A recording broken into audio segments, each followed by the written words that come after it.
പിന്നെ അമ്മച്ചീസ് വ്ളോഗാണ് കേട്ടോ. പിന്നെ ഞാൻ അത്തിക്കയത്ത് നിന്ന് റാന്നിലേക്ക് പോവാണ്. നല്ല സീനറി അല്ലേ, നമുക്ക് ഇവിടെ എല്ലാം റബ്ബർ തോട്ടമൊക്കെയാണ്, നല്ല പച്ചപ്പാണ്, രണ്ട് സൈഡും നല്ല പച്ചപ്പാണ് കേട്ടോ. ഇത് പിന്നെ അങ്ങോട്ട് ദൂരോട്ട് നോക്കി ഒരുപാട് വളരെ നല്ല ബ്യൂട്ടിഫുൾ ആയിട്ടുള്ള സ്ഥലമാണ്. ഇനിയൊരു ഫോറസ്റ്റ് വരുന്നുണ്ട് കേട്ടോ. ആ ഫോറസ്റ്റ് പിന്നെ അവിടെ ഒരു ഇല്ലിക്കൂട്ടമൊക്കെ ഉണ്ട് കേട്ടോ. അത് ഗവൺമെൻറ് ഫോറസ്റ്റാണ്. അവിടെ ഈ ഇല്ലിക്കൂട്ടങ്ങൾ പിന്നെ ഇല്ലി എന്ന് പറഞ്ഞാൽ മുള പിന്നെ സർക്കാർ നട്ടു വളർത്തിയതാണ് കേട്ടോ. കാണുന്നുണ്ടല്ലോ, അതിനിടയ്ക്ക് തേക്കുണ്ട്, ഇല്ലിയുണ്ട്. പിന്നെ ഇതൊരു ഫോറസ്റ്റാണ്. ഇതിനകത്ത് പന്നിയൊക്കെ ഉണ്ട്. ആനയും കുതിരയൊന്നും ഇല്ല. അല്ല, ആരെയും പുലി ചിലപ്പം കാണും. ഇപ്പം എല്ലായിടത്തും കാട്ടുമൃഗങ്ങളുണ്ടല്ലോ.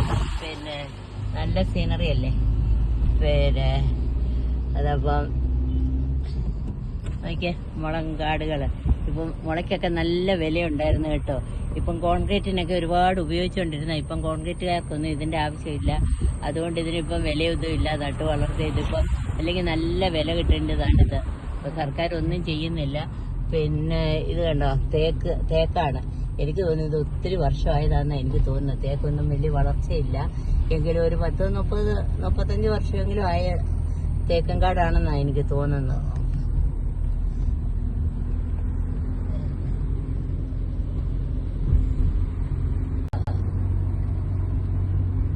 വളരെ മനോഹരമായിരിക്കുന്നില്ലേ. പിന്നെ ഇതിലേക്ക് സാധിക്കുന്നത് ഇതിലേക്കൊന്നും വാൻ നല്ല സീനറിയാണ് കേട്ടോ. അതുപോലെ ഇത്രയും നമ്മുടെ പത്തനംതിട്ട ജില്ലയിലെ റാന്നി അത്തിക്കയം റൂട്ട് കേട്ടോ. റാന്നി അത്തിക്കയത്തിലേക്കുള്ള റൂട്ടാണ്. പിന്നെ വനം അങ്ങ് കഴിഞ്ഞു.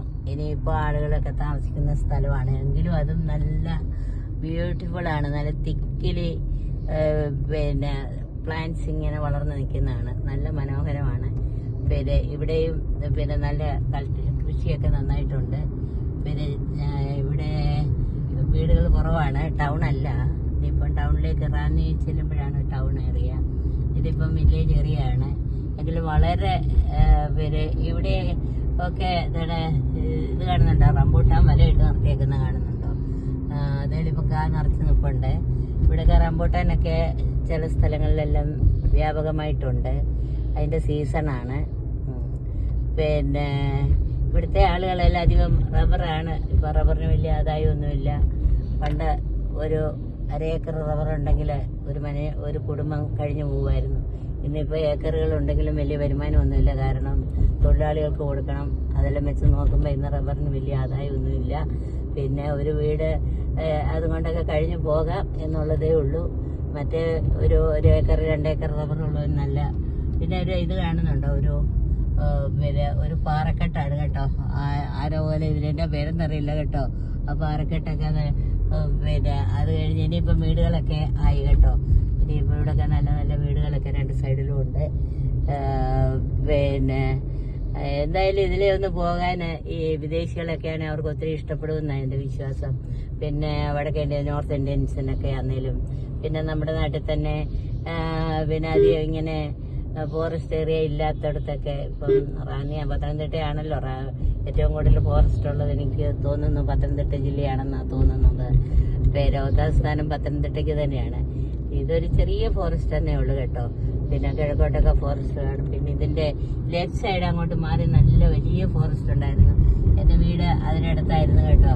അപ്പോൾ അതെല്ലാം ഇപ്പം ഈ ഹരിജൻസിന് പിന്നെ അവർക്ക് പിന്നെ താമസത്തിന് വേണ്ടിയെല്ലാം കൊടുത്തിരിക്കുകയാണ്. മറ്റേ നല്ല അന്ന് കുരങ്ങും പന്നിയും ഇങ്ങനെ വേണ്ട കുരങ്ങൊക്കെ ചാടി കളിക്കുന്നൊക്കെ നമുക്ക് കാണാമായിരുന്നു കേട്ടോ. ഇന്ന് അതൊക്കെ ഉണ്ടോയെന്ന് എനിക്കറിയത്തില്ല. ഞാനിപ്പോൾ അവിടെ അല്ലല്ലോ.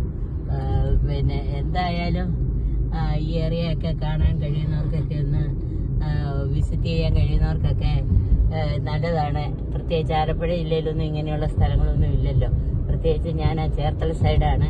അവിടെയൊക്കെ തെങ്ങിനാണല്ലോ പ്രാധാന്യം. അവിടെ തെങ്ങ് കൃഷിയാണ് കൂടുതലായിട്ടുള്ളത്. മറ്റൊന്നും ഇതുപോലെ എത്ര നമ്മൾ ശ്രമിച്ചാലും അല്ലെങ്കിൽ വളരെയധികം അധ്വാനിച്ചാലേ ഇതുപോലെയൊക്കെ ഒന്ന് ആക്കി തീർക്കാൻ പറ്റത്തുള്ളൂ കേട്ടോ. പിന്നെ അപ്പം ഇവിടെയാണെങ്കിൽ നമ്മൾ നട്ടാൽ മതി, വെള്ളം ഒഴിക്കുന്ന പരിപാടിയേ ഇല്ല. പിന്നെ എന്ത് വന്നാലും മഴയെ ആശ്രയിച്ചുള്ള കൃഷിയാണ് ഇവിടെ. പിന്നെ മാവും പ്ലാവും തെങ്ങും കവുങ്ങും എന്ന് വേണ്ട ഫലഭൂയിഷ്ടമായ ഭൂപ്രദേശമാണ്. മലകളുണ്ട്, പിന്നെ താഴ്വാരമുണ്ട്. പിന്നെ ഇതിപ്പം ഒരു സൈഡ് ഉയർന്ന സ്ഥലമാണ്, താഴോട്ട് നിരപ്പായ സ്ഥലമാണെങ്കിലും ചിലടത്ത് ചെല്ലുമ്പം കുഴി. അതുകൊണ്ട് ഇവിടെ കുറച്ച് ഫോറസ്റ്റ് പോലെ തന്നെ കാണുന്നു കേട്ടോ. അത് എന്തുവാന്ന് എനിക്കറിയത്തില്ല, പ്രൈവറ്റ് ആയിരിക്കാം. പിന്നെ എന്തുവായാലും നമുക്ക് പിന്നെ ഞാൻ എല്ലാം പോവുക, ഒരു ടൈം പാസിങ് ആവുമല്ലോ. പിന്നെ കുടുംബമായിട്ടൊക്കെ ഒന്ന് വന്നാലേ കുഞ്ഞുങ്ങൾക്ക്. അതുകൊണ്ട് അതേ ഒരു റംബൂട്ടാൻ കൂടെ കാണുന്നുണ്ട്, വലയിട്ട് നിർത്തിയിരിക്കുകയാണ്. അത് പറിക്കാൻ സമയമായിട്ടുണ്ട്. അതെങ്ങനെയാന്ന് ചോദിച്ചാൽ ഈ തമിഴ്നാട്ടുകാർ വന്ന് ആദ്യം അതിന് മൊത്തത്തിലൊരു വില അങ്ങ് പറയും. വില പറഞ്ഞിട്ട് അവർ തന്നെ വലയിടും, അവർ തന്നെ ഒന്ന് പറിച്ചുകൊണ്ട് പോയിക്കോളും കേട്ടോ. അതിലൊരു 10 എണ്ണം ഉണ്ടെങ്കിൽ, ഞാൻ കഴിഞ്ഞ ദിവസം ഞാൻ ഇവിടെ വീട്ടിൽ ഒരാൾ വന്ന്, അവർക്ക് എത്ര ഏക്കറാന്നാ, 15 ഏക്കർ റംബൂട്ടാനാണ്. പിന്നെ എത്രയോ ലക്ഷങ്ങൾ വരുമാനം ഉണ്ടെന്ന് പറഞ്ഞു. അപ്പം കാഞ്ഞിരപ്പള്ളിയിലാണ് കേട്ടോ, ഇവിടെ അല്ല. പിന്നെ അതുപോലെ ലക്ഷങ്ങൾ വരുമാനം. ഒന്നും വേണ്ടല്ലോ, ഒന്ന് വളമിട്ട് കൊടുക്കണം. കാട് വലുതായിട്ട് പറിച്ചില്ലല്ലോ, ഇതിൻ്റെ അടിയിലൊന്നും വലിയ കാടൊന്നും വരത്തില്ല. ഇതിങ്ങനെ ഒരു തോട്ടമായിട്ട് അങ്ങ് വളർത്തുമ്പോൾ നല്ലതാണ്. പിന്നെ ഞാൻ റെക്കമെൻഡ് ചെയ്യുന്നതല്ല കേട്ടോ. പിന്നെ എനിക്കറിയുന്നത് അങ്ങ് പറയുന്നു, അത്ര മാത്രമേ ഉള്ളൂ. പിന്നെ ഇപ്പം ഞാൻ റംബൂട്ടാൻ്റെ കുറച്ച് കാണിച്ചായിരുന്നല്ലോ. ഞാൻ ഇപ്പം ആയിരിക്കുന്ന അനിയത്തിയുടെ വീട്ടിലായിരുന്നു, അവിടുന്ന് ഞാൻ എൻ്റെ വീട്ടിലേക്ക് മടങ്ങുകയാണ്. അപ്പം പോകുന്ന വഴിക്കാണ് ഇതൊക്കെ എടുത്തത് കേട്ടോ. അപ്പോൾ റംബൂട്ടാൻ്റെ കാണിച്ചില്ല. റംബൂട്ടാനും ഞാൻ പറഞ്ഞല്ലോ നല്ല ആദായമുള്ളതാണ്. പക്ഷേ ഇനി എങ്ങനെയാ, പണ്ട് വാനിലയുടെ ഒരു ബിസിനസ് വന്നു, ഒരു കൃഷി എല്ലാവരും പ്രോത്സാഹിപ്പിച്ചു, നല്ല വിലയായിരുന്നെന്ന് പറഞ്ഞൊക്കെ. വാനില മൊത്തം അങ്ങ് കൃഷിയായി കഴിഞ്ഞപ്പോൾ അതിൻ്റെ വില കുറഞ്ഞു എന്ന് പറഞ്ഞല്ലോ. റംബൂട്ടാൻ്റെ കാര്യം എങ്ങനെയാണെന്ന് സ്ഥിരതയുണ്ടോ എന്ന് നമുക്ക് പറയാൻ പറ്റത്തില്ല. പിന്നെ അവരുടെക്ക് കൊക്കോ നല്ല ആദായം എന്ന് പറഞ്ഞ് എല്ലാവരും കൊക്കോ വെച്ചു. കൊക്കോയ്ക്ക് വിലയില്ലായിരുന്നു, എല്ലാം വെട്ടിക്കളഞ്ഞു.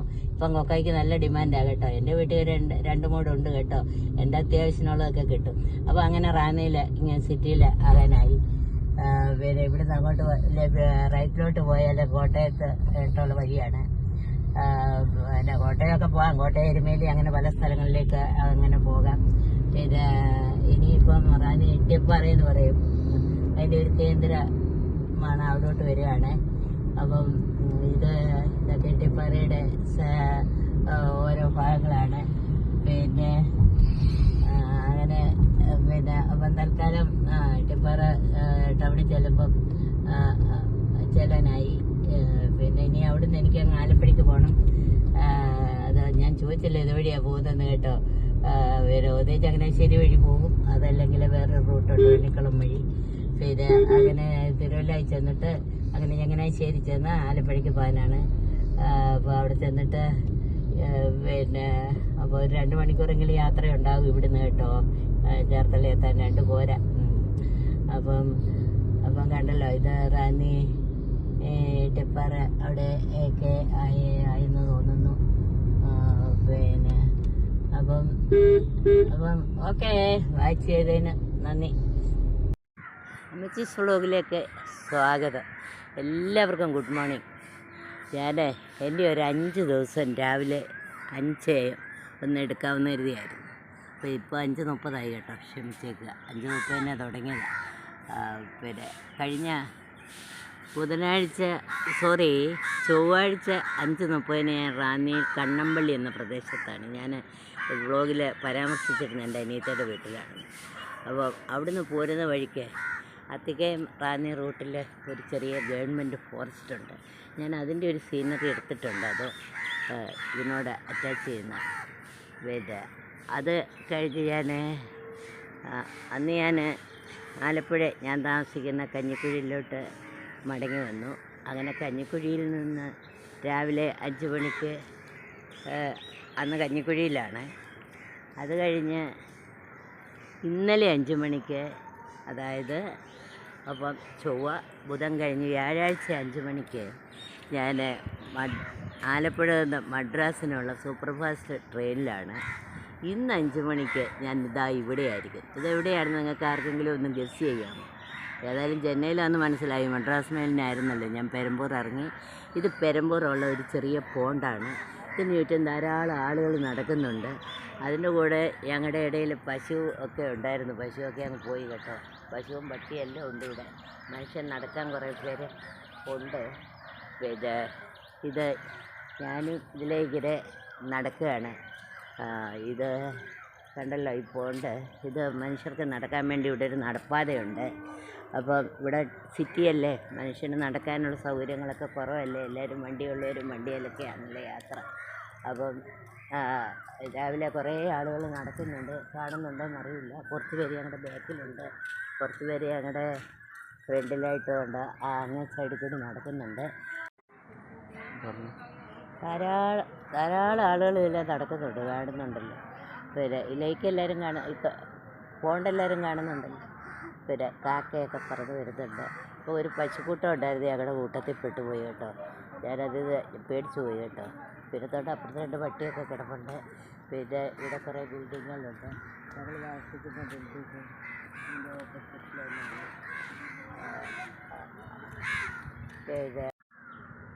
ഇത് കണ്ടോ, ഒരു ഫൗണ്ടനാണ്. അത് അതിൻ്റെ കൺസ്ട്രക്ഷൻ വർക്ക് നടന്നുകൊണ്ടിരിക്കുന്നേ ഉള്ളൂ. അതിനുള്ള സാധനങ്ങളൊക്കെയാണ് കിടക്കുന്നത്. ഇത് ഫിനിഷ് ആയിട്ടില്ല. പിന്നെ ഇതിൻ്റെ ഈ സൈഡ് നമുക്ക് ഇന്നത്തെ അങ്ങ് കഴിഞ്ഞ് കേട്ടോ. നിർത്തുകയാണ്. ഞങ്ങൾ അകത്ത് കയറി പോകാൻ പോവാണ്. അപ്പോൾ ഒന്നുകൂടെ കാണിക്കുകയാണ്. പിന്നെ ഇതിൻ്റെ പണി തീർന്നിട്ടില്ല. 2 മാസം മുമ്പ് ഞാനിവിടെ നിന്ന് വന്നതാണ്. വന്നെങ്കിലും എനിക്ക് ഇതിലൊന്നും വരാൻ സാധിച്ചില്ല. ഏതായാലും ഇന്ന് ഇതിൻ്റെ ഇവിടെ നിന്നുകൊണ്ടൊന്ന് എടുക്കാമെന്ന് വിചാരിച്ചു. കഴിഞ്ഞിട്ടില്ല കേട്ടോ, ഇത് പണിതുകൊണ്ടിരിക്കുന്നതേ ഉള്ളൂ. ഇവിടെ പിള്ളേരൊക്കെ ചാടാതിരിക്കാൻ വേണ്ടി തന്നെ ഇവിടെ എല്ലാം പോസ്റ്റ് ഇടും. എന്നിട്ട് അതിനെല്ലാം എൻ്റെ 4 ദിവസത്തെ യാത്രാ വിവരണം കേട്ടല്ലോ. അപ്പം റാന്നി പ്രദേശത്തായിരുന്നു ഫസ്റ്റ് ഡേയിൽ. Tuesday 5 AM, Wednesday 5 AM Alappuzha എത്തി ആയിരുന്നു. തേഴ്സ്ഡേ 5 AM ഞാൻ ചെന്നൈക്കുള്ള ട്രെയിനിലായിരുന്നു. ഇന്ന് ഫ്രൈഡേ 5 AM ഞാൻ ചെന്നൈയിലെ ഒരു പോണ്ടിൻ്റെ തീരമെല്ലാം ഒന്ന് കാണിച്ചല്ലോ. അപ്പോൾ എൻ്റെ ഈ 5 ദിവസത്തെ രാവിലെ 5 AM അല്ലെങ്കിൽ എവിടെയായിരുന്നു എന്നുള്ളതിൻ്റെ ആ വിവരണം എല്ലാം കേട്ടല്ലോ. അപ്പം ഇതുകൊണ്ട് എൻ്റെ ഈ വ്ളോഗ് ഇവിടെ അവസാനിപ്പിക്കുകയാണ്. എല്ലാവർക്കും താങ്ക്സ് ഫോർ വാച്ചിങ്.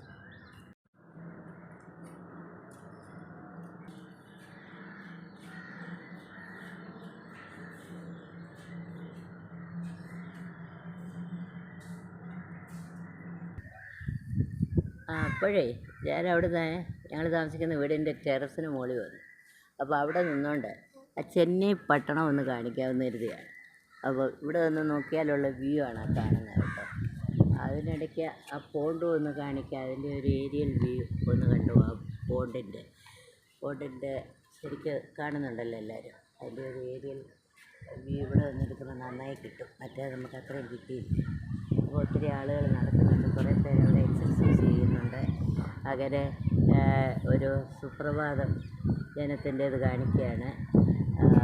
ഇവിടെയുള്ള ബിൽഡിങ്ങൊക്കെ കണ്ടല്ലോ. ഞാൻ ആന്ധ്രാപ്രദേശ് ഒന്ന് കാണിച്ചല്ലോ. അവിടെ ഒറ്റ വീട്, കുറേ കുറച്ച് വനപ്രദേശങ്ങൾ, പക്ഷെ നല്ല ഗ്രാമീണ ഭംഗിയുണ്ടായിരുന്നല്ലോ. അത് വെച്ച് നോക്കുമ്പം ഇവിടെ നമുക്ക് ഗ്രാമീണ ഭംഗിയെന്ന് പറയാനൊന്നുമില്ല. കുറേ കോൺക്രീറ്റ് കെട്ടിടങ്ങൾ മാത്രം. പിന്നെ അല്ലാതെ ഇവിടെ ഒന്നുമില്ല. മനുഷ്യന് നടക്കാൻ അതിന് വേണ്ടിയാണ് ഇങ്ങനെ ഒരു ഏരിയ ഉണ്ടാക്കിയിട്ടിരിക്കുന്നത്. പിന്നെ ചുറ്റുവട്ടമുള്ള ഭവനങ്ങളൊക്കെ ഒന്ന് കണ്ടല്ലോ. ഇങ്ങനെയാണ് വീടുകളെല്ലാം, ഇതിനോടൊന്ന് അട്രാക്റ്റഡാണ്. പിന്നെ ഞങ്ങൾ താമസിക്കുന്നതിന് കുറച്ചൊരിടയ്ക്കൊരു ഗ്യാപ്പുണ്ട്. പിന്നെ ബാക്കി ഇത് കുറച്ച് ഫ്രീ സ്പേസാണ്. നമുക്ക് ഇഷ്ടംപോലെ ഇവിടെ വന്ന് ഈ ടെറസിൻ്റെ മുകളിൽ വന്നൊന്ന് ഇരിക്കാനോ കാറ്റ് കൊള്ളാനോ രാത്രിയിൽ ഒരു പാർട്ടി നടത്താനോ ഒക്കെയുള്ള സൗകര്യങ്ങളുണ്ട്. അതുകൊണ്ട് ഇത് വലിയ കുഴപ്പമില്ല. പിന്നെ അപ്പോൾ എൻ്റെ 4 ദിവസത്തെ പ്രോഗ്രാം അല്ലെങ്കിൽ എവിടെയായിരുന്നു എന്നുള്ളതെല്ലാം ഇവിടെ കൊണ്ടങ്ങ് വൈൻഡ് ചെയ്യുക കേട്ടോ. അപ്പോൾ എല്ലാവർക്കും താങ്ക്സ്.